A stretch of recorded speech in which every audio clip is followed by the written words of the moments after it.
Bismillahirrahmanirrahim. Hi and welcome to everyone. In this video, you will learn what is public blockchain and how it works. Let's start. There are four types of blockchain: public blockchain, private blockchain, hybrid blockchain, and consortium blockchain. So today's video, we just discuss about the public blockchain, how it works, what is advantages and what is disadvantages of the public blockchain. Let's start. So public blockchain are permissionless in nature, allow anyone to join. एक तो ये nature में permissionless होती है कि कोई बंदा भी इसको ज्वाइन कर सकता है, and are completely distributed and decentralize over a peer to peer network of computer. और ये एक तो डिस्ट्रीब्यूटेड होता है और सेकेंडली डिसेंट्रलाइज होता है, यानी कि कोई सेंटर प्लेस नहीं है इसके अंदर, और पीयर टू पीयर नेटवर्क यानी कि एवरी नोड हर एक के साथ कनेक्टेड होती है, where each network node contains a complete replica of the ledger database. Means के हर नोड के पास कंप्लीट ब्लॉकचेन की कॉपी होती है। अगर एक नोड डाउन भी हो जाए तो उसका नेटवर्क को कोई फर्क नहीं पड़ता, वो यहाँ से उसकी कॉपी ले लेगा, क्योंकि ये कंप्लीट डिसेंट्रलाइज है और डिस्ट्रीब्यूटेड नेटवर्क है। पब्लिक ब्लॉकचेन्स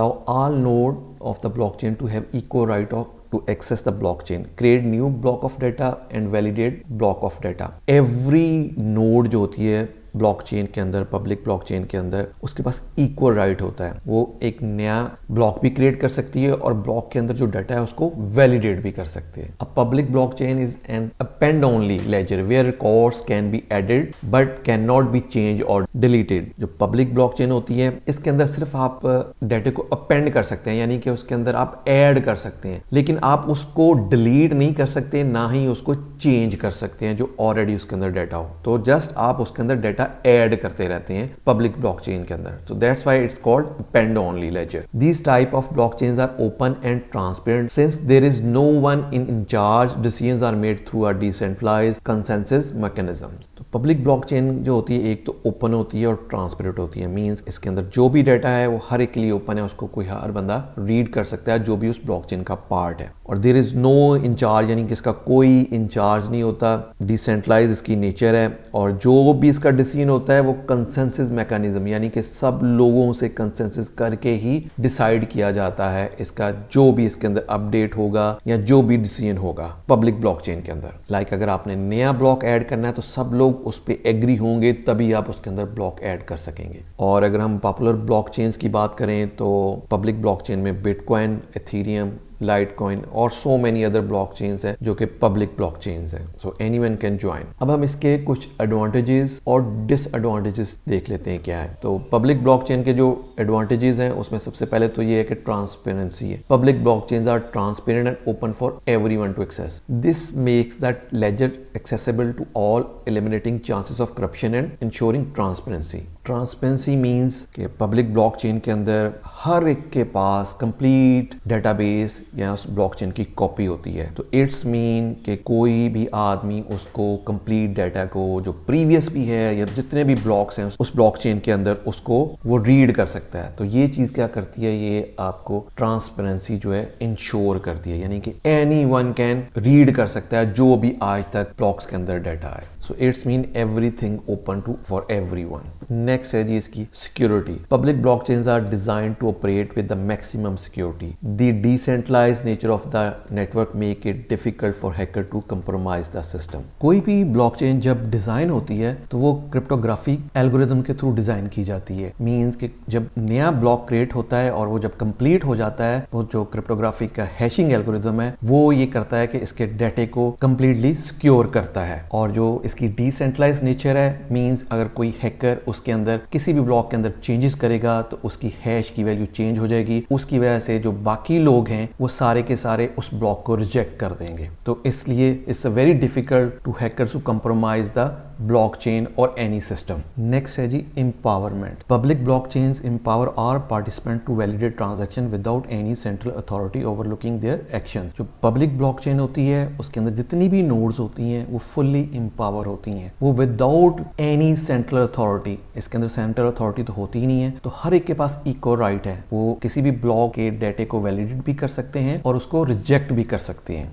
Next है जी immutability. Public blockchains are immutable, meaning no one one can tamper with the system ensuring that transactions are secure. जितनी भी पब्लिक ब्लॉकचेन होती हैं इम्यूटेबल होती है, मींस के उसको कोई भी चेंज नहीं कर सकता। वो कैसे चेंज नहीं कर सकता कि जो भी, क्योंकि ब्लॉक होगा जब वो कंप्लीट होता है, उसका डाटा कंप्लीट हो जाता है, तो वो क्रिप्टोग्राफिक जो एल्गोरिदम है हैशिंग का, उसको यूज करते हुए उसकी हैश की वैल्यू निकाल लेता है। तो इट्स मीन वो कंप्लीटली सिक्योर होता है, और अगर कोई बंदा भी उसके अंदर चेंज करेगा तो उसकी हैश की वैल्यू चेंज हो जाएगी। जैसे ही हैश की वैल्यू चेंज होगी तो वो ब्लॉक जो है रिजेक्ट हो जाएगा। तो दिस मीन इसके अंदर आप सिर्फ ऐड कर सकते हैं डाटा को ना ही चेंज कर सकते हैं, ना ही टेम्पर कर सकते हैं, और ना ही डिलीट कर सकते हैं जब एक दफा कोई ब्लॉक जो है माइन हो जाए। नेक्स्ट अब इसके कुछ डिसएडवांटेजेस देख लेते हैं। सबसे पहले है जी power consumption. Public blockchains require a lot of computational power due to their decentralised nature. This increase energy consumption and can be detrimental to the environment. कोई भी ब्लॉकचेन को रन करने के लिए उसको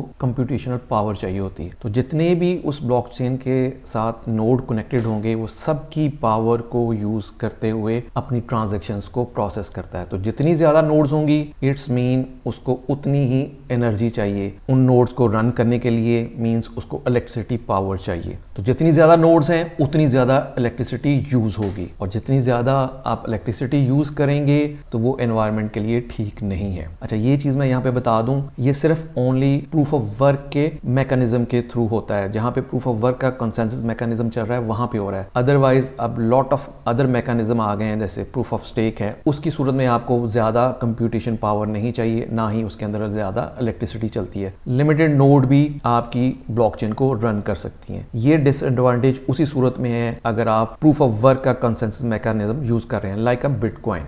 नेक्स्ट वन है जी scalability. With more user on the blockchain, the network become burdened with more transaction leading to the scalability issues. This means कि जो भी blockchain है उसके ऊपर अगर ज्यादा यूजर आ जाएंगे तो उतनी ही ज्यादा उसके ऊपर ट्रांजैक्शंस होंगी, जिसकी वजह से नेटवर्क के ऊपर लोड बढ़ जाएगा, और फिर क्या होगा कि आपकी ट्रांजैक्शंस हैं या ब्लॉकचेन है वो स्लो हो जाती है। तो इसको ओवरकम करने के लिए फिर क्या किया जाता है, इसको अपनी जो ब्लॉकचेन है उसको आप अपग्रेड करते हैं, यानी कि उसको फर्दर स्केलेबल करते हैं ताकि आपकी ट्रांजैक्शंस जो है फास्ट हो सके। तो जो स्केलेबिलिटी है it's a very difficult on a public blockchain, क्योंकि सबसे कंसेंसस लेके ही आप उसको अपग्रेड कर सकते हैं। नेक्स्ट है जी transactions. Public blockchain can be slow due to the time it takes to process all transactions on the network. Blockchain के अंदर जितनी भी ट्रांजैक्शन है वो प्रोसेस तो फौरन हो जाती हैं, but it takes time for confirmation, और उसके पीछे रीजन ये है कि it totally depends on block के साइज के ऊपर या ब्लॉक की टाइमिंग के ऊपर डिपेंड करता है। अगर लाइक बिटकॉइन की सूरत में 10 मिनट का ब्लॉक है तो आपको 10 मिनट वेट करना पड़ेगा उसकी ट्रांजैक्शन को कंफर्म होने के लिए। तो इस रीजन की वजह से लोग ये समझते हैं कि जो भी प्रोसेस हो रही हैं ब्लॉकचेन के ऊपर ट्रांजैक्शन वो स्लो होती हैं। Although it's not a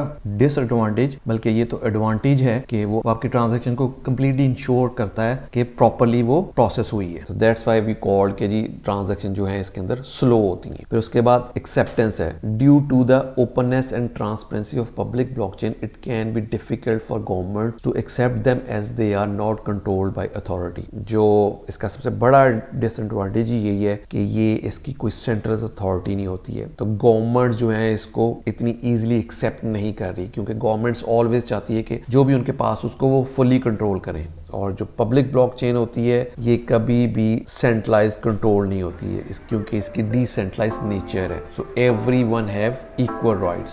so this is the way जो पब्लिक ब्लॉकचेन है वो काम करती हैं, और उसके कुछ एडवांटेजेस और डिसएडवांटेजेस भी हैं। Thank you. If you like this video kindly share with your friends and please subscribe this channel.